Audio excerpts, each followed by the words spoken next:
बंद करो। अरे महंगाई को कम करना होगा। अरे महंगाई कम करना होगा। अरे बेरोजगारी दूर करना होगा। सुलेमान को न्याय देना होगा। सुलेमान को न्याय देना होगा।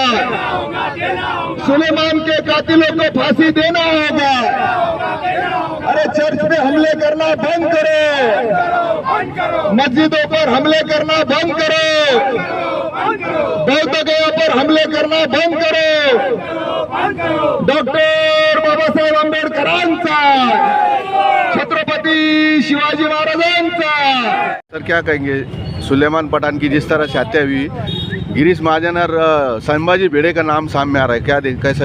पिछले 10-11 सालों से सिर्फ सुलेमान ही नहीं, अखलाक है, जुनेद है, रोहित वेमुला है, न जाने कितने नाम है, लंबी चौड़ी लिस्ट है।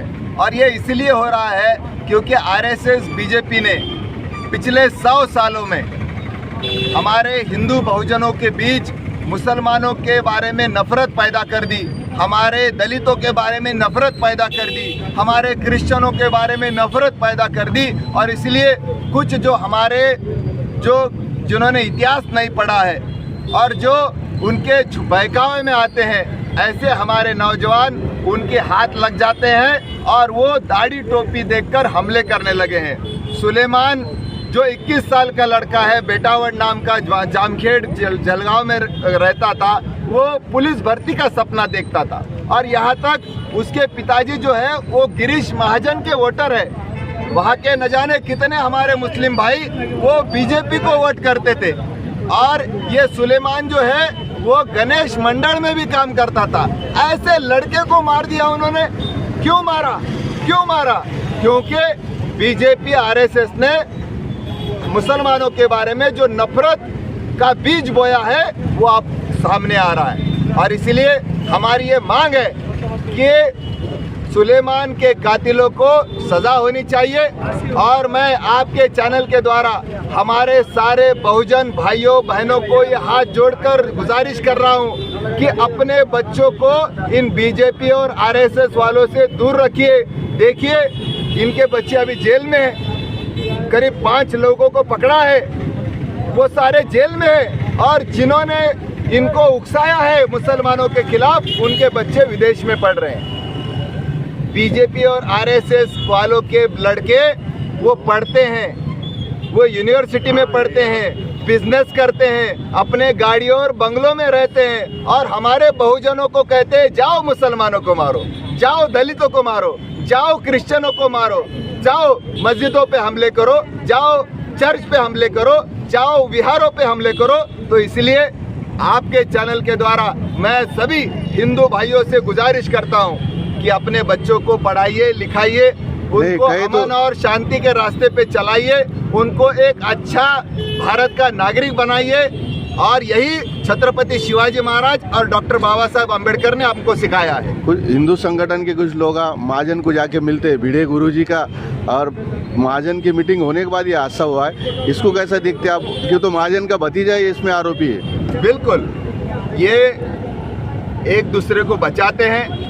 अभी आपको मैंने बोला कि जिनको अरेस्ट किया है वो तो हमारे आम जो सर्वसामान्य लोग हैं उनके बच्चे हैं। अब अपने बच्चों को तो ये अरेस्ट नहीं करेंगे। जब उनको आप जैसे पत्रकारों ने पूछा कि भाई कि इसमें आपके लोगों का भी नाम आ रहा है, हाँ बोले मेरा भी नाम आ रहा होगा तो मैं भी चला जाता हूँ। उनको कोई उसमें उनको फक्र है, उनको अगर मुसलमानों पे हमले होते हैं तो उनको खुशी होती है।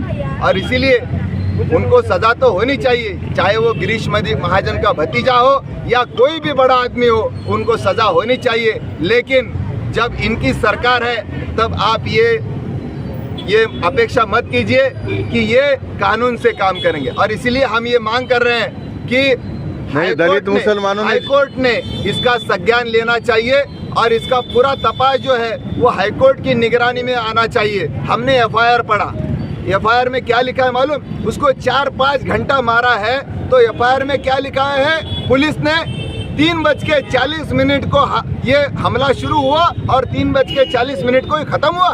1 मिनट भी नहीं लगा, 1 सेकंड भी नहीं लगा। तो ये अपने ही पुलिस वालों को बोलते हैं कि एफआईआर ठीक से रजिस्टर मत करो ताकि ये छूट जाए। ये इसकी तजवीज़ एफआईआर लिखने से शुरू होती है और इसीलिए हमको वो अपेक्षा नहीं है ये सरकार से। हमको अपेक्षा है हाईकोर्ट से कि हाईकोर्ट इसका संज्ञान ले और इस देश में संविधान है ये हमको बताए। आखिरी प्रश्न ये है आपको, फिर मुसलमानों ने दलितों ने जाना कहा जब सरकार न्याय नहीं देंगी तो?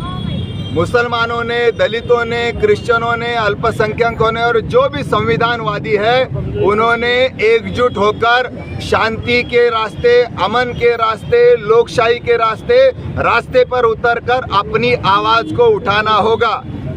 आपको याद होगा जब अंग्रेजों का शासन हमारे देश पे था, लोग खाली आकर खड़े हुए, अहिंसा के रास्ते से सिर्फ आकर खड़े हुए, अंग्रेज भाग गए। और इसीलिए हमको बिना हिंसा किए लोकशाही के तरीके से हमको रास्ते पे आना होगा। धन्यवाद।